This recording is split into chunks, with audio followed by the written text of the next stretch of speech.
Portable 1 টনের AC.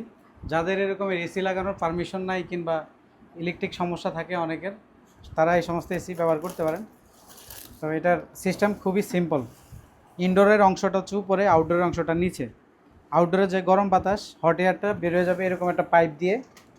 আর এটার সাথে কিছু অ্যাক্সেসরিজ দিয়ে দিচ্ছে, দেখতে পাচ্ছেন। রিমোটটা হুবহু গ্রির আগের যে মডেলগুলো ছিল সেগুলোর 1 টনের রিমোট, সেম টু সেম। আর এই যে জানালার পাশে এভাবে একটা স্ট্যান্ড দিয়ে এভাবে এটার পাইপ লাগাই দিবে, আর বাকি অংশগুলো কাভার করে দিতে হবে অন্যান্য কোনো বোর্ড কিংবা প্লাস্টিক দিয়ে। আর দেখতে পাচ্ছেন এটা হচ্ছে এসিটা। তবে এটা নর্মাল যে কোনো এসির চেয়েও অনেক বেশি ঠান্ডা হয়। যেমন দেখতে পাচ্ছেন আমরা এখানে যেটা চালাবো, আর এটাতে মোড শুধুমাত্র 2টা, ড্রাই আর কুল, এই 2টাই মোড। হিট অপশনটা এটার মধ্যে নেই। আর বাকি সব অপশন এসির মতোই, turbo, expand, temperature, timer, swing, light সব কিছুই আছে। এই যে কুলিং উৎপাদন শুরু হয়ে গেছে। এবং এটা বাসার ভিতরে রাখলে মনে হয় না যে একটা এসি চলবে, অনেক শব্দ হবে, আউটডোর যেহেতু ইনডোর একসাথে কম্প্যাক্ট। কিন্তু না, এটা শব্দ একদমই কম, এই জন্যই এটা পোর্টেবল বলা হয়। এটা ঘরের ভিতরে রেখেই চালানো যাবে। গরম বাতাসটা এদিক দিয়ে বের হয়, এর জন্যে হচ্ছে এখানে একটা খাবার লাগাইতে হবে। পাইপটা এখানে অ্যাডজাস্ট করতে হবে। এই এখন বাতাসটা বাইরে চলে যাচ্ছে।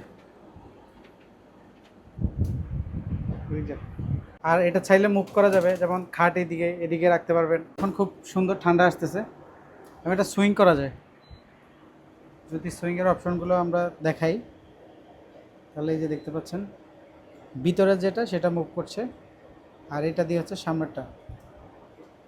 আর বাতাসের যে স্পিড সেটা অনেক ভালো, নর্মাল স্প্লিট এসির তুলনায় অনেক বেশি। আর এই যে টেম্পারেচার দেখাচ্ছে এখানে 16 ডিগ্রি সেলসিয়াস।